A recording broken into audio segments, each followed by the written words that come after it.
Hello student, welcome to Shahid Academy. जैसा कि कल का वीडियो, पिछला वीडियो जो था वन प्रश्नावली 1D का 1 से लेकर 10 तक के क्वेश्चन आपके हो चुके थे। आज हम स्टार्ट करने वाले हैं प्रश्नावली 1D का 11 से लेकर आगे क्वेश्चन। ठीक है, तो चालू करते हैं आज की क्लास। 11वां नंबर क्वेश्चन क्या कह रहा है? कह रहा है यदि दो धनात्मक पूर्णांक a और b को a बराबर एक्स क्यूब वाई स्क्वायर और b बराबर एक्स वाई क्यूब के रूप में व्यक्त किया जाए, जहां x और y अभाज्य संख्याएं हैं, तो HCF a और b का ज्ञात कीजिए। अब x और y कैसी अभाज्य संख्याएं, यानी इसमें x और y में कोई कॉमन नहीं होगा। अभाज्य संख्याएं क्या होंगी? जिसमें ऐसी संख्याएं जिसमें जिसके गुणनखंड एक और वह खुद स्वयं संख्या हो। ठीक है, तो अब इसमें जैसे हम लोग करते चले आ रहे थे HCF LCM में क्या करते थे? सबसे पहले जो संख्याएं दी हुई होती थी उनका हम गुणनखंड करते थे। सेम प्रोसेस यहां पर भी करना है। तो क्या करना है, देखिए दिया हुआ है हमको a बराबर दिया हुआ है एक्स क्यूब वाई स्क्वायर। तो इसका गुणनखंड क्या है? देखो ये क्यूब लगा, यानी किसी भी संख्या पर जितना पावर लगता है उसका मतलब ये होता है वो संख्या उतनी बार गुणाम लिखी हुई है। तो यहाँ पर क्या होगा, a बराबर x को हम 3 बार गुणाम लिख लेंगे, यही तो है। और y 2 बार है तो उसको 2 बार लिख लेंगे। ये हमारा हो गया a के गुणनखंड हो गए। और b के गुणनखंड क्या कह रहा है? b गुणनखंड है, कह रहा है एक्स वाई क्यूब। अब इसके गुणनखंड करेंगे क्या हो जाएगा? x तो एक बार है तो x हो गया, y कितनी बार है? क्यूब लगा यानी 3 बार, तो y into Y into Y. अब इस क्वेश्चन में हमसे कह रहा है HCF के बारे में। HCF क्या होता है आपको पता है कि HCF होता है हमारा कॉमन, जो दोनों में कॉमन हो। HCF हमारा होता है कॉमन। अब कॉमन ढूंढने के लिए देखिए, इसमें x है, इसमें x है, हो गया। या कहते हैं कम घात वाले जो संख्याएं होती है वो HCF में जाती हैं। सबसे कम घात इसी में x की पावर 1, तो यानी x आ गया। y की पावर कम घात कितनी है? 2, तो 2 ये आ गया, y इंटू वाई। कैसे भी करें, हमें ज्यादा परिभाषा को नहीं रखना है, हमें खाली बेसिक को समझना है कि हम करते कैसे HCF को। कॉमन यानी x इसमें निकाल लिया, y ये कॉमन है, ये कॉमन है, इसमें ये कॉमन है और ये कॉमन, तो HCF हमारा कितना आ गया? X Y square. इसको ऐसे लिख लेंगे, x कितना है? 1 बार, y कितना है? 2 बार। ऑप्शन में देखेंगे कितना है? एक्स वाई स्क्वायर कहां पे आ रहा है? एक्स वाई स्क्वायर यानी बी ऑप्शन। अब इसमें तो HCF पूछा था तो आपने बता दिया, हो सकता है आपको LCM पूछ लेता, तब क्या करते? LCM में मैक्सिमम घात लेते हैं, यानी बड़ी से बड़ी घात लेते हैं, वो हमारा LCM होता है। अब दूसरी भाषा में क्या कहें कि कोई भी संख्या छूटे ना और दोबारा ना लिखी जाए। तो देखिए जो HCF है हमारा वो तो होना ही होना। क्या होगा? x y और y, ये तो हमने निकाल लिया कॉमन।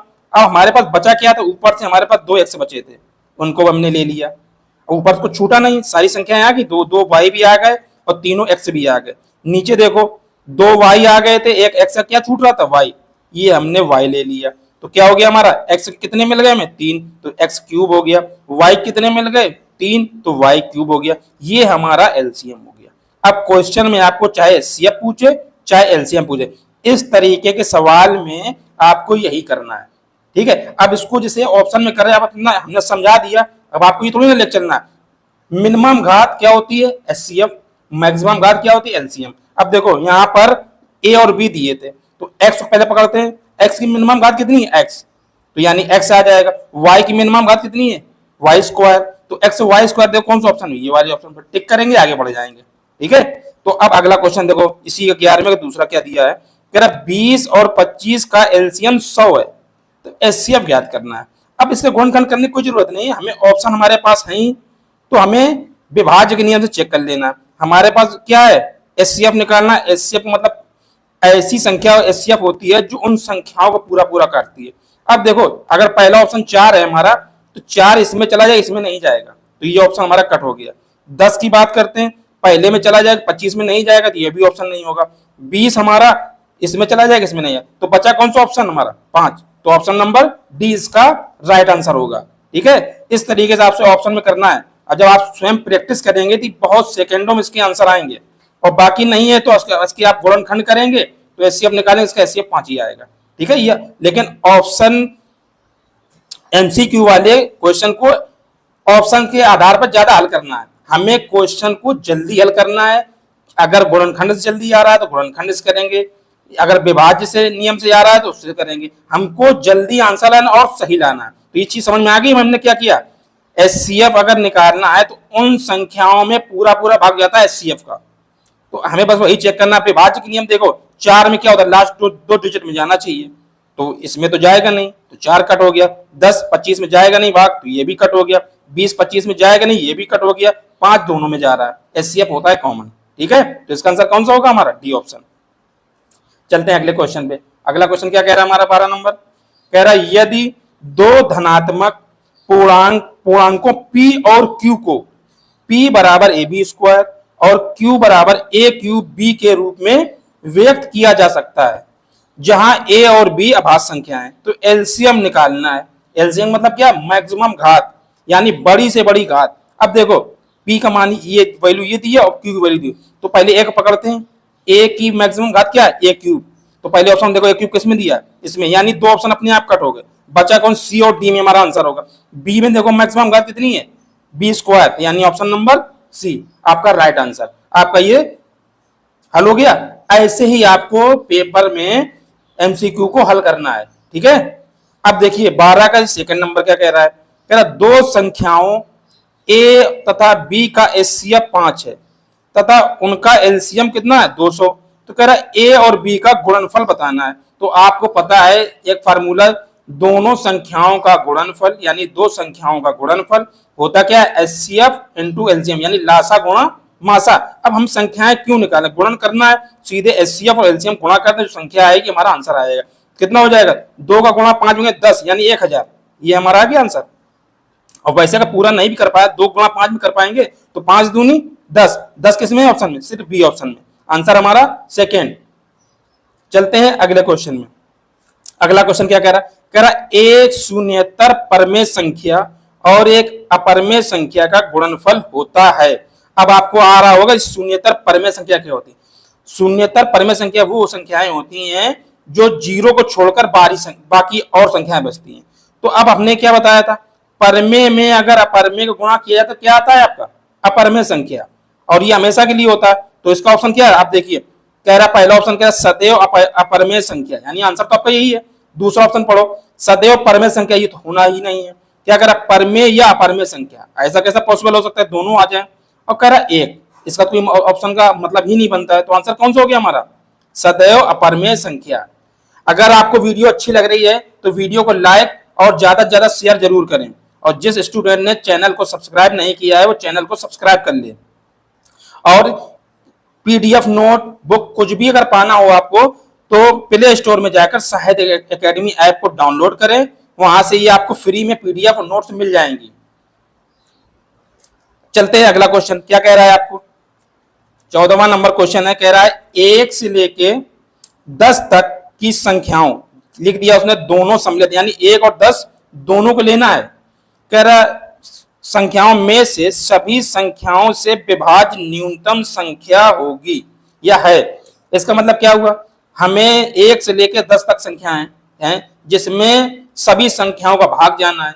हमने क्या बताया था, अगर संख्याओं का भाग जाना हो या चला जाए तो वो कौन संख्या कहलाती है, हमारी एलसीएम। इस क्वेश्चन में आपको कहीं नहीं लिखा कि एलसीएम निकालना है।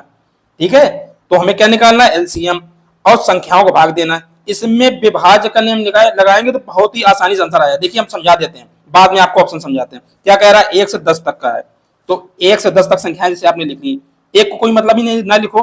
2 3 4 5 6 7 8 9 और 10। ठीक है, ये संख्याएं दो, सबके विभाज्य नियम दोबारा हम ओरली बता देते हैं। 2 के नियम क्या था, आपके इकाई के अंक में सम संख्या होना चाहिए, तो 2 से कटती। 3 के लिए क्या था, उन संख्याओं के अंकों का योग 3 से कटना चाहिए।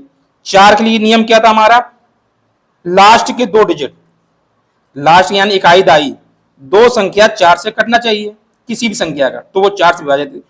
5 के लिए नियम ने क्या बताया था, 5 के लिए इकाई के अंक में या तो 0 हो या हमारा 5 हो, वो हमारी 5 से कटती थी। 6 के लिए नियम जो 2 और 3 दोनों के नियम को फॉलो करे, ठीक है, वो 6 से कटती है। 7 को छोड़ देते हैं, 7 का नियम बहुत लंबा है, 8 के लिए क्या था हमारा, 8 के लिए था लास्ट की 3 डिजिट, यानी इकाई दहाई सैकड़ा की बात करते हैं, इकाई दहाई सैकड़ा, यानी लास्ट की 3 डिजिट में अगर 8 का भाग जाता है तो वह संख्या पूरी पूरी 8 से विभाज्य हो जाती है। और 9 का नियम क्या था हमारा, संख्या के अंकों का योग 9 से कटना चाहिए। 3 और 9 सेम होता है, अगर अंकों का योग 3 से कट रहा है तो संख्या 3 से विभाज्य है, अंकों का योग अगर 9 से कट रहा है वो 9 से विभाज्य है।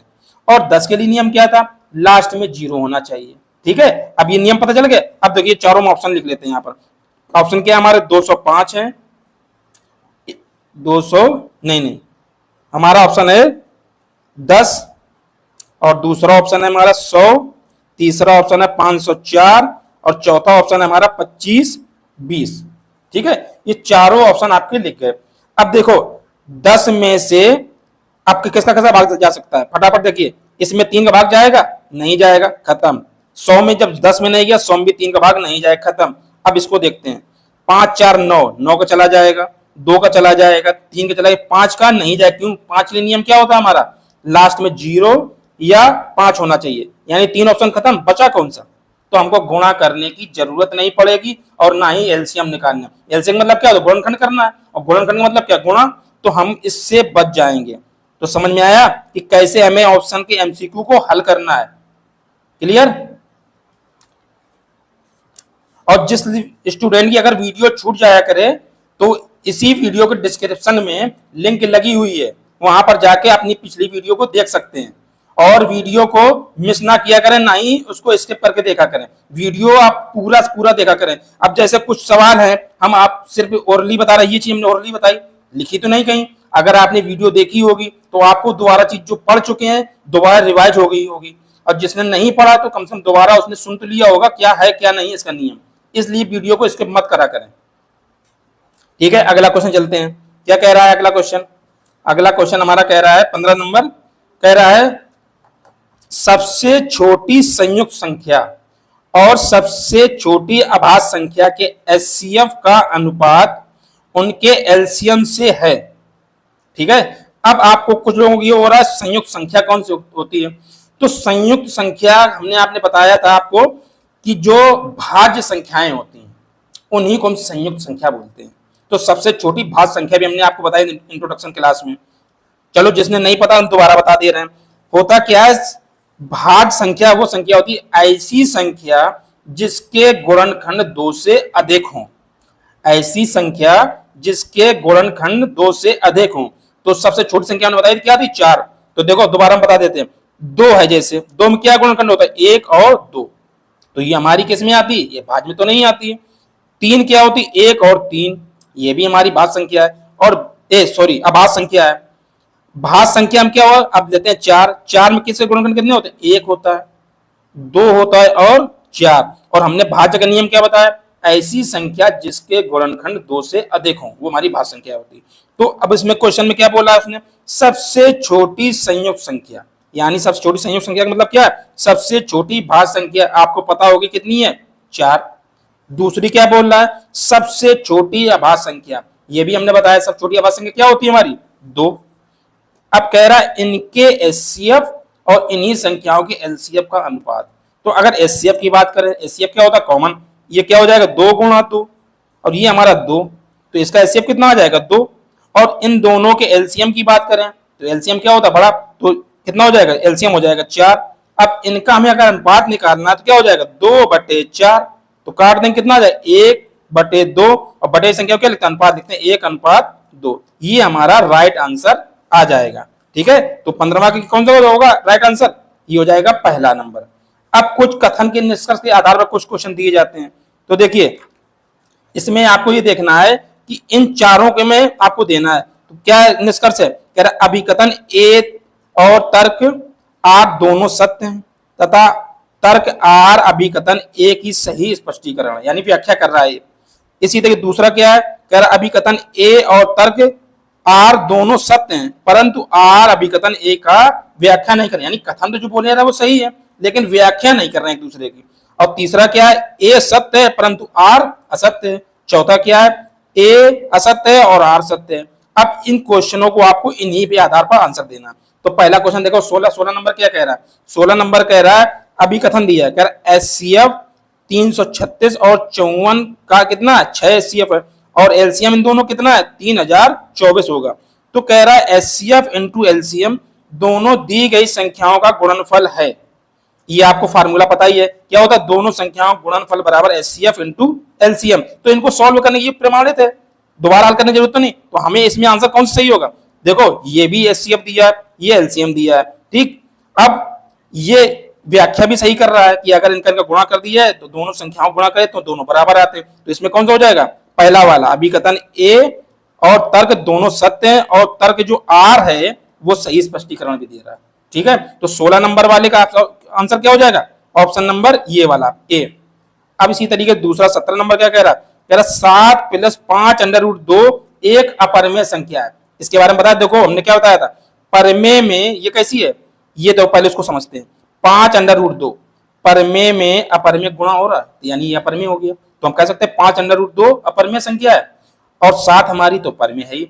अब और आगे चलते हैं, परिमेय में अपरिमेय को जोड़ा जा रहा है तो संख्या कैसी आएगी, अपरिमेय। तो ये तो कथन सही है।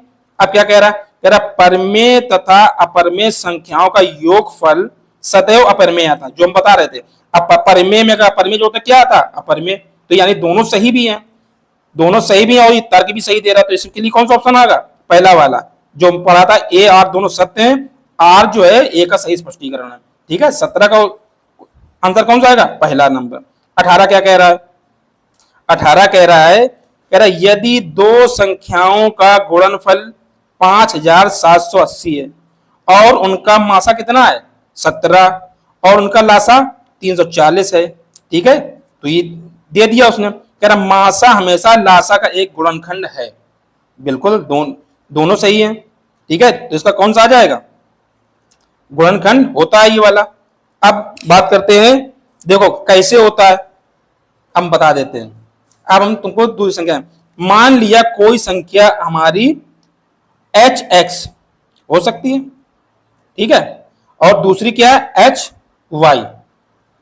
अब हमें क्या पता है, हमें पता है कि कोई संख्या का अगर एचसीएफ निकालते हैं गुणनखंड के कॉमन निकाल लेते हैं, तो इसका गुणनखंड क्या हो जाएगा, संख्या है ये, इसका गुणनखंड ये हुआ, और इसका गुणनखंड दूसरी वाली क्या हुआ ये। अगर एचसीएफ निकालना कॉमन क्या ये हुई, यही तो हुआ हमारा h, तो हम कह सकते हैं एचसीएफ हमारा h हो गया। अब अगर एलसीएम की बात करते हैं तो एलसीएम में क्या कोई चीज छूटे ना और दोबारा ना लिखी जाए। तो देखो h लिख लिया, ठीक, तो पहले में क्या छूट रहा है x, इसको ले लिया, इसमें देखो दोबारा लिखना नहीं है, क्या हो गया y।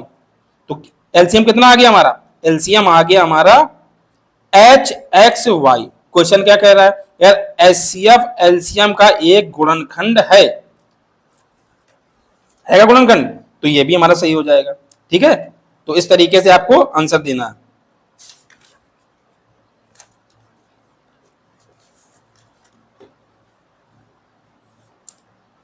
अब देखिए ये आगे का क्वेश्चन क्या कह रहा है, इसमें लैंग्वेज बड़ी, उसके बाद में 3-4 क्वेश्चन में दिए हुए हैं। क्या कह रहा है, कह रहा है एक शैक्षणिक संगठन द्वारा एक संगोष्ठी आयोजित की जा रही है जिसमें विभिन्न विषयों के शिक्षक शिक्षिकाएं भाग लेंगे। हिंदी, अंग्रेजी और गणित के प्रतिभागियों की संख्या क्रमशः 60, 84 और 108 है। निम्नलिखित प्रश्नों को पढ़कर सही विकल्प चुनिए। ये पूरा एक क्वेश्चन दे दिया, अब इसको इसमें आंसर पूछ रहा है। अब देखिए क्या कह रहा है, प्रत्येक कमरे में समान संख्या में प्रतिभागियों को बैठाया जाता है और वे सभी एक ही विषय के हैं, इसलिए प्रत्येक कमरे में प्रतिभागियों की अधिकतम संख्या होगी। अब देखो ऑप्शन क्या है हमारे, 14, 12, 16, 18, ठीक। अब प्रत्येक से निकालना, यानी इन संख्याओं से तो बैठा ले जाएंगे, और जब इन संख्याओं से बैठा ले जाएंगे तो वो संख्या इन संख्याओं को पूरी पूरी काटेगी। तो जब पूरी पूरी ये संख्याएं कट जाएंगी 60, 84, 108, तो यानी एचसीएफ निकाला जाएगा।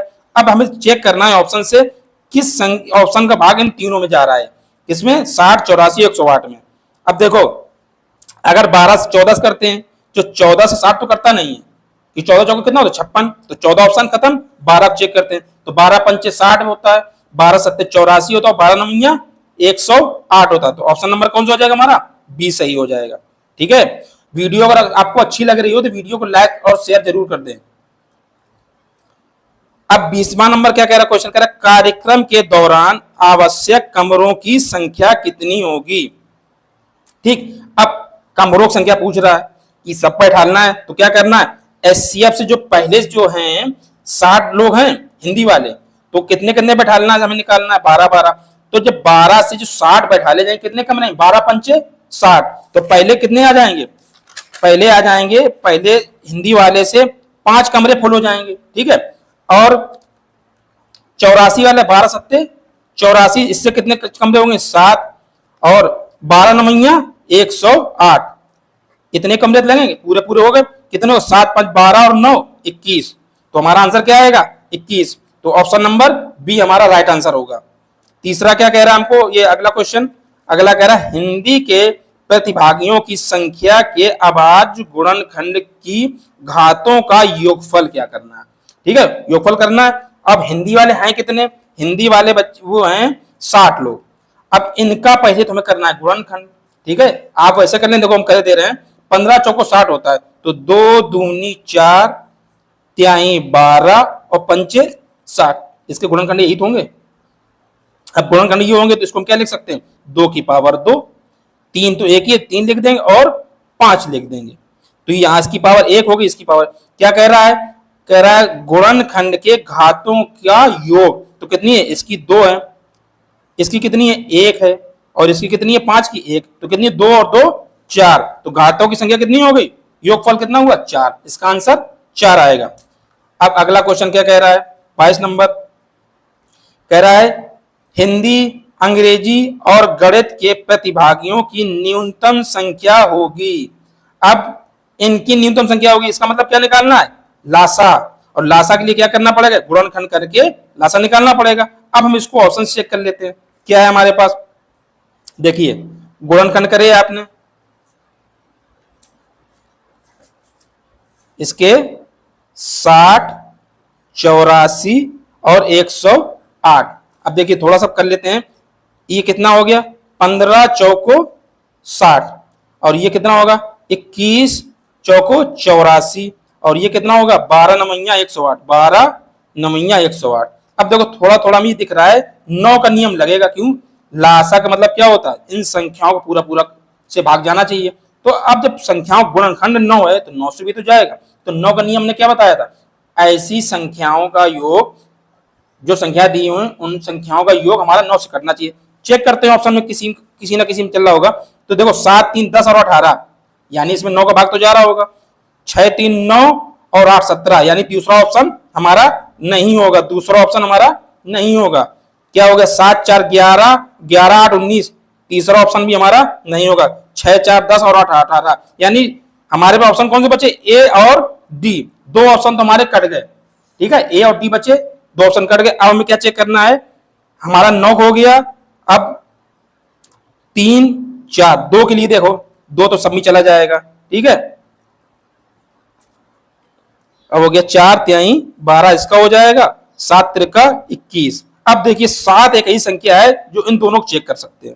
ठीक है, बस 7 से चेक कर लो, तो 7 पन्ना 35, कितना बचा 2, 7 चौको 28, यानी 7 से जा रहा है। इसमें देखिए 7 छंग 42 3, और 7 पन्ना नहीं जा रहा है, तो ऑप्शन नंबर कौन सा होगा हमारा, हमारा 22 का पहला ऑप्शन होगा। तो इसमें हमारा समय बच जाएगा और सवाल गलत होने की संभावना कम हो जाएगी।